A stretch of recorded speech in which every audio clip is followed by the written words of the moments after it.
This is my 2021 BMW M2 Competition. It's been about 60 days of ownership, so I'm just going to provide a review, talk about future plans for this, and also a little bit about myself.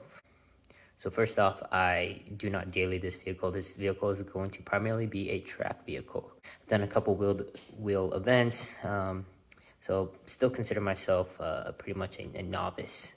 So this car in itself, which ties back to the future modifications, will really be reliant on that experience. This car was bought used. It had 600 miles on the clock when I purchased this, but it had exactly the spec I was looking for. So the exterior is in a Alpine white, and it is a manual. So yes, it is primarily going to be on track, but I'm not looking to set lap time. Outside of that, there's really not that many options for this car. No carbon, nothing real fancy on the spec itself. Okay. With that, let's talk about some of the things that I don't enjoy about this car. So again, as I called out, this is going to be a track-focused car. So the first thing that caused a little bit of trouble for me is the 19s with the big brakes on this vehicle. Kind of hard to source wheels and tires in the spec. Next thing that I don't really like about this car is the exhaust here. This is a very common complaint with a lot of M2 competition owners. I personally don't care too much about the aesthetics, but at some point may look to do something about that. The other thing that I don't particularly like about this car, somewhat crappy protected film that was placed on this car by the previous owner. But you can see that it only comes up to about the top front foot of the car. So it starts right about there. And really, I probably would have preferred a full PPF due to the fact that it's going to be on the track. Also, the quality or craftsmanship is not great. So you can actually see on that there's some creases there, which is pretty subpar. But it's already yellowing quite a bit. So it's probably something that at some point after it gets a little bit tore up, I'll switch it out. And then back in the car, for a car that is supposed to be performance focused, I'm not super stoked that there is no pass-throughs for harnesses. Last thing, which is really tied to the vehicle in itself with the S55, the vehicle or the competition itself is relatively heavy. Obviously the big wheels are very heavy. The exhaust system is very heavy. The seats are very heavy, but all things that I'm not looking to change anytime soon. What do I like about the car? So the car in itself obviously has an S55 motor in there. That's great. I'm not going to list off all the performance specs. There's plenty of channels out there that are going to do a much better job than I could ever do. Obviously, it's a very good-looking car. The stance, the width of this car is very, very good. I do typically race and drive E36s, and obviously the length of this car is, I believe, very similar. The wheelbase and such is very similar to the E36, and the width of the car, I believe, is actually a little bit wider and similar to the E46, if I'm correct. Go ahead and harass me in the comments if I'm not correct, but it's something of that nature, and I think that's something I really like about this vehicle is that it has a much smaller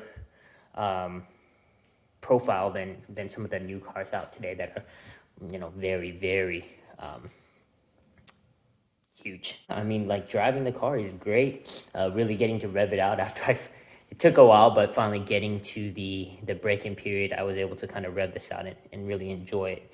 The weather here in Dallas area hasn't been great, and I really don't have a lot of time to drive this just due to work and other commitments, and have yet to take it on track.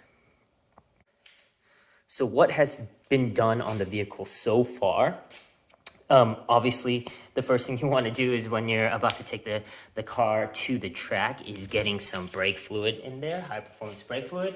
And I am personally using Castrol SRF, really good stuff, pretty expensive, but leveraging FCP Euro, you know, the trick of sending back some of the used fluids is basically making that cost like $10 after return shipping. So that's good stuff. The next thing I did, as you guys may have saw in the earlier part of the video, is the fire extinguisher. So this is a clean fire hydrant. So it's a Halgard. I purchased this fire hydrant and universal mount from Renline. Really easy to install. Didn't take very long. The other thing that I did was I got Vorschlag camber plates, and I gotta probably pop out some of these things here. So bear with me for a moment here.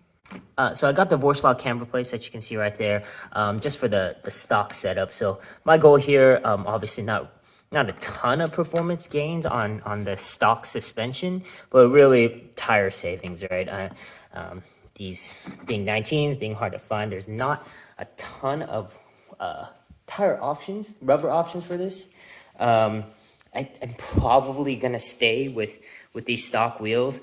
If anything, I'm looking at some different options for aftermarket wheels, working with the guys over at Texas Track Works over in Fort Worth, Texas, to get some ideas. I will probably stay staggered more than anything, I think, and same stock wheel specs. More likely than not, I'm just going to go with some wider rubber, right? Maybe 265 up front and 295 in the rear. The back seats are actually big enough, which is really great, to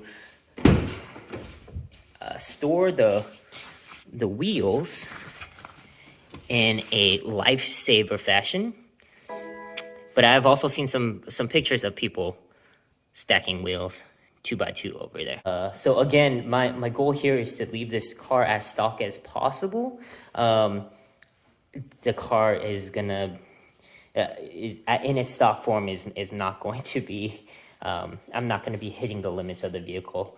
You know, again, my experience is primarily with E36s, built motors, still only getting like 245 or something to the wheels. So this has much more than that. And obviously with BMW spending a lot of time and money setting up this suspension, I want to try to take advantage of that before I go to anything aftermarket. Again, maybe considering an exhaust. I don't want more noise. And I don't care for more performance. It would just be about weight and just getting rid of the saggy diaper look that exists on the car today. If you have any questions, feel free to drop a comment.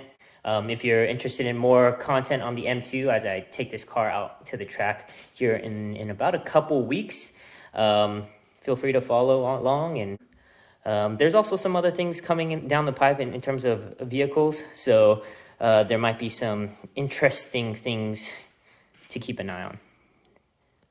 All right. Thanks for lasting this long if you did.